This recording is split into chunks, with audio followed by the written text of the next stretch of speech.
Hello Internet, I'm Jackie Fox, and for the next few videos, we're going to be talking about the Ukraine-Russia conflict, as well as a number of other conflicts and how they relate to this, taking us on a trip around time, around history, and around the world itself, trying to decide how past events may influence this. Talking about Ukrainian history and their progress towards independence, you could really choose any point in time, because it's not like they haven't been living on this land for centuries. But Ukraine got its name alongside its statehood under the Soviet Union in the early 1900s. The Russian Revolution of 1917 led to the founding of the Soviet Union under the Bolsheviks, and a subsequent civil war in Russia. A Ukrainian national movement for self-determination emerged in this time, under socialist influences. Several Ukrainian states briefly emerged. The internationally recognized Ukraine People's Republic, the predecessors to the modern Ukraine, was declared on June 23rd of 1917 by the First Universal of the Ukrainian Central Council, proclaimed at first as a part of the Russian Republic. After the October Revolution, the independence of the Ukrainian People's Republic was proclaimed on January 22nd, 1918 by the Fourth Universal of the Ukrainian Central Council. Compared to the US or the EU, Ukraine had less independence as a state than a US state would, and considerably less than a member of the EU, which is unfederated. Though the United States could probably have been a lot more like the Soviet Union in terms of federal-state power balance, if not for a history of a somewhat balanced federalist-anti-federalist philosophy throughout the formative history of our union. So this is where that story starts. It's also where Putin's pre-invasion speech starts. So I guess it makes sense to start here from a chronological perspective like I am in this series. But it also seems to set the floor for this assertion that giving these states even that level of independence was wrong, was a mistake by the Soviet Union, at least from Putin's perspective. And basically it seems like the preferential placement in that speech, it seems like this might be the first step in an attempt to correct that mistake, as if history itself did not happen.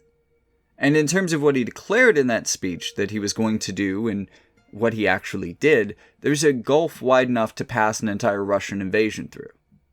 Even Russian soldiers have begun to realize that this isn't what they were being told they were getting into, which, along with poor conditions for what they're being asked to do, has led to thankfully low morale among Russian soldiers who are now in Ukraine. That being said, they have plenty of soldiers, and the soldiers that are coming into this situation now perhaps have a better understanding of their actual missions on the ground. So they're less likely to be demoralized, the way the first to the front lines were. Though, even with a better understanding of the situation, there are still familial ties at play here, giving the dispute some of the dynamic of a civil war and a proxy war at the same time. Just imagine showing up to the front lines like, I think that's my cousin. I'm pretty sure I see them at family reunions. I'm not going to shoot them. They are not a soldier. This is a civilian. One of the reasons I find Ukrainian history so fascinating is Euromaidan, which is my favorite portion of this whole thing. And I fell in love with the country watching now President Zelensky on Servant of the People, which seems to be trending right now. I've been recommending it to you for years, but as an actor and now as a besieged president, I think he's doing a good job. Now, it is important to note that he had some issues after he was elected in terms of consolidation of presidential powers, some dark money connections, and in fact, his popularity was starting to wane. However, his messaging changed. It became a lot more humble and down to earth and less like a typical Ukrainian politician around the time this invasion began. And, I mean, for one, America is kind of, we're doing our political fanboy thing, which is kind of weird, where we just kind of lust after half-decent political leaders. Like, does anyone remember Cuomo-sexuals?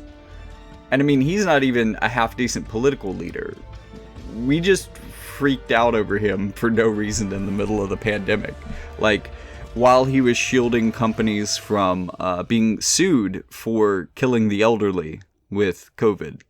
We don't have the best taste, is what I'm getting at. But also, that while Zelensky may have had his issues in the middle of his presidency, he's doing a more amazing job here right now than I think anyone could have reasonably expected for him, or really any leader, to do. Again, he deserves praise for what he has done since the invasion started. And at first, as a president, I thought he was too good to be true. I thought he was acting, you know? He is an actor by trade. I thought about Ronald Reagan and Donald Trump, and when I thought about him at first. But he's really shaping up, and more importantly, showing up, as the same kind of down-to-earth and proud Ukrainian president that he once played on TV. And I think that that's really playing to his strengths. Now, compare him to the corrupt Russian and oligarch-backed president that was overthrown by popular demand as a part of Euromaidan. In attempting to step away from the growing relationship with Europe and realigning Ukraine with Russia, he was standing in the way of a growing pro-European zeitgeist. During Euromaidan, many Ukrainians, especially those in the West, took to the streets to show their support for closer ties with Europe. Meanwhile, in the more predominantly Russian-speaking East, there were some who opposed the Euromaidan protests, instead supporting the Yanukovych government and their policy of restoration of ties to Russia. Over time, Euromaidan came to describe a wave of demonstrations and civil unrest in Ukraine, the scope of which evolved to include calls for the resignation of President Yanukovych and his government. Violence escalated in the middle of January 2014 when the government accepted new anti-protest laws.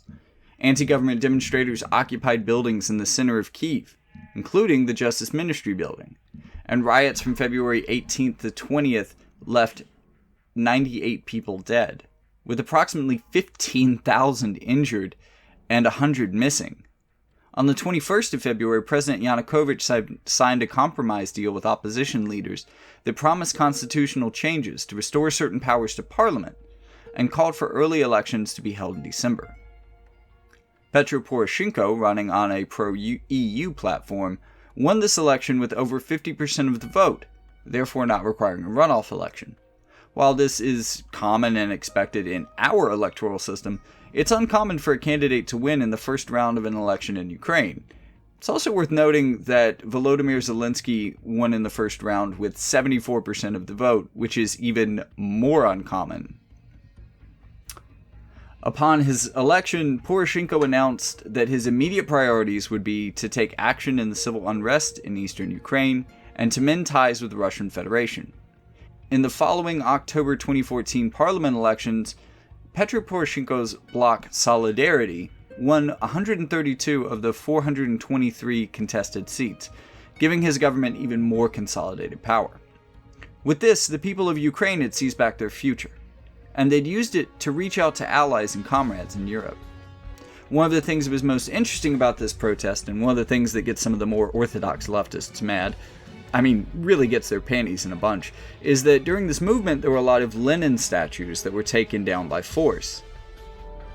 And they were all over the country. During the Soviet era, they put up a lot of statues. And this is in part because of a tendency towards a cult of personality within Soviet communist government. So this was a visible sign of the realignment in the streets, and a powerful symbolic act by the movement in making their messages heard and seen. This was a very clear declaration that this might be our history, but these statues need not be our future. As an American living in the South, I found that relatable a number of times during the last decade, though admittedly there weren't any statues of Lenin in the southern US. Though this decision would be propagandized by Putin, used as a justification to invade both Crimea and the Donbass, it strikes me as the last gasp of a once great empire, watching its influence wane, its sphere of influence being pushed back to its own borders over the decades since the collapse of the Soviet Union.